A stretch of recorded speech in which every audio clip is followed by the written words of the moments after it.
이화여대 최지천 교수님도 비슷한 말씀을 하셨습니다. 그분은 이제 인터뷰 영상 중에서 제가 참 좋았던 게 좋아하는 일 전문 친구들 악착같이 찾아라라는 말씀을 하셨습니다. 우리 최지천 교수님이야말로 본인이 정말 좋아하시는 연구를 평생 하고 계시고요. 각 분야의 전문가들은 다 그렇습니다. 자기 분야를 정말 좋아하는 게 느껴집니다. 그래서 전문성도 쌓게 됐고요. 행복하게 일하시는 것 같은데 돈과 명예는 따라오는 식인 거잖아요. 우리가 말하는 전문가라고 하는 분들은 사실 그 분야를 좋아하는 게 느껴집니다. 그러니까 잘하게 된 거잖아요. 그럼 시작점은 뭡니까? 관심 가는 대상, 좋아하는 대상을 더 악착같이 찾아야만 합니다. 그리고 이거는 미리 귀뜸해드리면은 지금 중3 이하의 학생들 같은 경우에는요, 2024년 기준으로요, 고교학점제의 영향을 강하게 받기 때문에 이 친구들 전공이나 진로에 대한 고민 없이는 입시도 힘들어집니다. 자기가 원하는 길에 대해서 미리부터 많이 겪어봐야 된다는 건데요. 많은 걸 겪어보고 도서관 가서 분야별로 책 보고 이렇게 하면 나중에 같은 걸 고르더라도 옆에 있는 친구들보다 훨씬 더 확신 있게 고를 수밖에 없고 그 마음이 이 친구들이 공부하는 원동력이 아마 될 겁니다. 자, 공부하기로 마음을 먹었나요? 그러면은 당연하지만 공부는요, 쉽지 않습니다. 그러니까 이게요, 그 가정의 교육 목표 따라 다른 건데요. 예를 들어서 선생님 저희 가정은요 뭐 전국적으로 중위권 이하를 해도 괜찮다, 우리 집 괜찮고 행복하다, 그럼 괜찮습니다. 근데 정말 솔직해지셔야 돼요. 어쨌든 우리가 초중고 12년 동안에 돈도 쓰고 애도 쓰고 시간도 쓰고 많이 씁니다, 교육에. 그럼 목표라는 게 확실해야 되잖아요. 아니 우리가 은행에 돈 맡기면서도요 예금이자 0. 몇 %까지 다 따지고 있는데 이게 분명히 많은 것들이 투입되는데 당연히 따져봐야 됩니다. 자, 그 교육의 목표가 어디십니까? 전국 몇 %입니까? 1%이십니까? 자, 그럼 일단 기본적으로는 이게 진짜 참 요원한 목표입니다. 전국 1%니까요. 그럼 저는 이런 제안을 드립니다. 실제로 학생들에게도 이런 얘기 하거든요. 너 교육의 목표가 참 높구나. 그러면 네가 해야 될 건 99%와 다르게 사는 거야. 막 더 빨리 교육의 목표를 달성할 수 있는 길 막 정보 캐고 다니지 말고 네 눈앞에 보이는 99%랑 다르게 살아. 그러려고 계속 노력해. 친구들 핸드폰 써? 넌 쓰지 마. 친구들 놀러 가? 넌 가지 마. 뭐 이런 식인 겁니다. 저는 가정도 마찬가지라고 생각을 합니다. 정말로요. 내가 좀 중요한 것들을 지키지 못하고 교육 정보만 이렇게 취해가지고는 누구나 지금 그렇게 하고 있잖아요. 그럼 중간밖에 못합니다. 내가 원하는 목표가 달성이 안 될 겁니다. 우리 가정이 좀 남달라야 되고요. 실제로 정말 교육의 목표를 달성한 가정들을 들여다보면 남달라요. 저 같은 경우에도 그걸 보면서도 저건 내가 잘 못하겠다. 난 참 부족한 부모라서 이렇게 인정을 하게 되는 거지 분명하게도 남다른 구석들이 있습니다. 거실에 서재를 만들고요. 책상을 모아라 놓고요. 우리가 다 같이 모이는 거 추천드립니다. 공부 환경에 대한 이야기입니다. 그리고요, 거실에서 규칙을 정하는 겁니다. 사실 스마트폰은 이 시점 기준으로도 검색해보면 지금 전 나라가 난리예요. 전 세계적으로도 금지들이 계속 노력들이 이루어지고 있는 거 아니겠습니까? 이거 막는 법 있습니다. 거실에 모이고요. 거실에 규칙 하나 정합니다. 거실에선 쓰지 말자. 딱 그거 하나면 됩니다. 엄마도 아빠도 안 쓸 테니까 우리 거실에서는 쓰지 말자. 그리고 거실에 모여 지내면 아이들 충분히 참을 수 있습니다. 그래서 우리가 거실에 모여서 매일 독서도 하고 공부도 하는 거죠. 이렇게 거실에 모여서 독서하고 저녁 시간을 보낸다. 핸드폰도 한번 참아본다. 저는 그것만으로도 굉장한 변화의 시작이 될 거라고 생각합니다. 그리고 우리 아이가 그 노력에 계속 집중할 필요가 있습니다. 노력이 중요한 건 다 알죠. 하지만요, 깨달을 수 있는 기회가 있어야 돼요. 아이에게 기회를 주셔야 됩니다. 근데 그걸 참 기다리는 게 어려워요. 근데 그런 생각을 합니다. 저희 집처럼 이제 현행을 하는 가정에서는요, 아이를 지켜보면은 굉장히 힘들어요, 부모가 마음이. 저는 그런 비유를 합니다. 라면물 끓일 때요, 계속 쳐다보잖아요. 이거 안 끓어요. 어떤 때는요, 내가 딴 거 하다 보면은 막 진짜 냄비가 까맣게 탈 정도로 이게 빨리 끓는데 그걸 계속 지켜보잖아요. 너무 배고플 때. 그거 하나 먹겠다고 계속 지켜보잖아요. 이거 끓지 않습니다. 그렇게 길게 느껴지는 거죠. 아이도 마찬가지예요. 부모가 자기 일 하면서 성장 노력하면서 보면은 어느덧 아이는 많이 커 있어요. 키도 마음도 되게 많이 커 있습니다. 왜? 그 아이도 놀지 않거든요. 많은 것들 하고 있거든요. 근데 계속 지켜보잖아요. 그럼 엄청 불안해져요. 이 단어 왜 모르지? 이거 왜 못 풀지? 이거 왜 틀리지? 나눗셈 왜 아직 못하지? 분수 왜 계속 틀리지? 이런 생각이 들 수밖에 없다라는 겁니다. 자, 그러면 어떻게 됩니까? 내가 불안하니까 자꾸 자꾸 막 도와주고 싶고 막 이렇게 되거든요. 그러면은요, 사실 우리도 애를 쓰는 거지만 이 아이는요, 아까 말씀드렸던 성장형 마인드셋, 내 노력의 힘을 깨달으려면은 진짜 내가 노력해서 뭘 해내야만 합니다. 아이가 뭔가 공부에 위기 왔습니까? 온 가족이 원팀이 돼서 이 아이가 해내야만 합니다. 그래야만 노력하면 할 수 있구나라는 생각을 갖게 되면서 주변에 성취한 사람을 볼 때에도 저거 재능이야. 저거 뭐 부모가 잘나서 이런 소리를 안 한다라는 겁니다. 이 아이는요, 자기의 노력으로 하나하나 해 나가야 됩니다. 이제 들으시면서요, 어떻게 보면은 또 교육 영상 많이 보신 분들은 좀 뻔한 소리 아닌가라고 생각하시는데요. 저는 이 뻔한 소리가 평생을 걸고 싸워야 되는 거라고 생각해요. 스마트폰 줄이고 독서 많이 한다. 평생의 과제입니다. 저는 이런 노력들이요, 정말 의미 있다고 생각해요. 아니 선생님 막 영어 잘하는 법도 알려주시고요, 공부 잘하는 법도 알려주세요가 아니라 저는 결국에는 상대평가라면 다른 가정과 차별화가 돼야 되잖아요. 그리고 이 차별화라는 것은요, 나쁠 게 없습니다. 전부 다 제가 알려드린 것들이 유기농 아니겠습니까? 아이들에게 도움이 될 수밖에 없어요. 근데 어떻게 차별화가 일어납니까? 그리고 이거 왜 힘이 있습니까? 미국에서 그런 조사합니다. 새해 결심을 연말까지 지킨 사람은 몇 프로나 될까? 전 새해 결심을 이제 하지 않습니다. 안 지킬 건데 그거 왜 합니까? 젊을 때나 이렇게 막 요거도 하고 저거도 하고. 근데 연말 되면은 아무것도 못 지켰거든요. 그래서 하지 않습니다. 근데 조사해 보면은 한 7%가 해냈대요. 근데 솔직히 그것도 좀 많다라고 생각하거든요. 7% 아마 조금 안 될 겁니다. 그럼 생각하시면 됩니다. 생각한 바대로 1년을 지속할 수 있는 사람은 전국에서 7%밖에 되지 않습니다. 전체의. 그럼 이거를 이 아이가 5년, 10년, 12년, 초중고 12년 동안에 내가 생각한 거를 그대로 실천해낸다. 그 비율은 전국 1%밖에 안 될 거라고 생각해요. 공부할 때는 핸드폰을 멀리한다. 집중 딱 한다.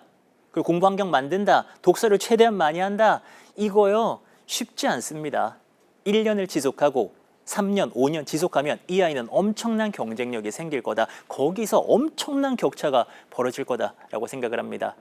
그리고요, 이 아이가요, 그렇게 이제 가다 보면은 결국에는 공부에서 몰입의 단계에 들어가게 됩니다.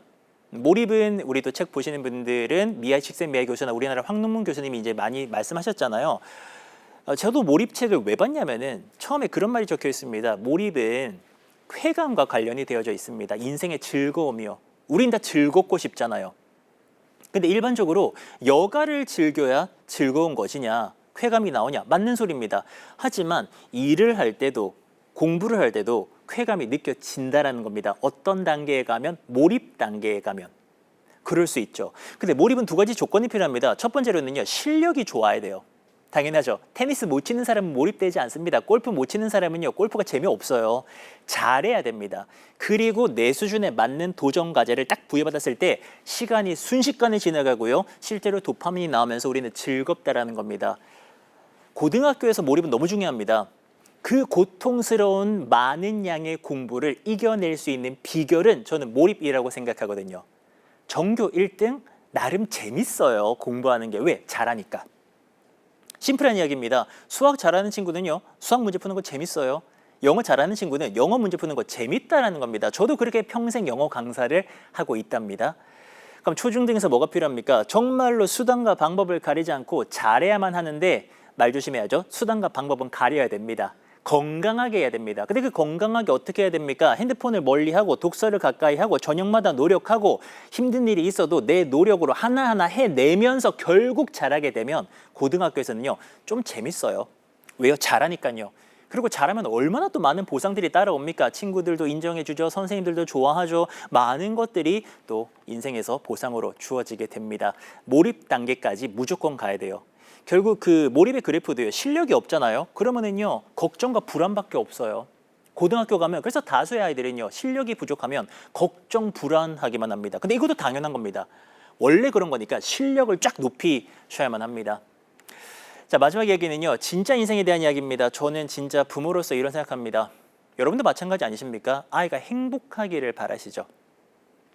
건강하고요. 그죠? 더 건강해 행복할 수 있으니까 건강하고 행복하기를 바란다. 그리고 어쩌면 대한민국에서 우리가 부모들이 이렇게까지 열심히 교육에다가 올인도 하고 열심히 노력하는 이유는 아이가 행복하기 위해서라고 생각하시는 거잖아요. 근데 이게요, 조금 더 생각해 볼 필요가 있다고 생각합니다. 공부를 많이 해서 명문대 들어가서 좋은 직장 가면은 무조건 행복하냐? 그렇지는 않거든요.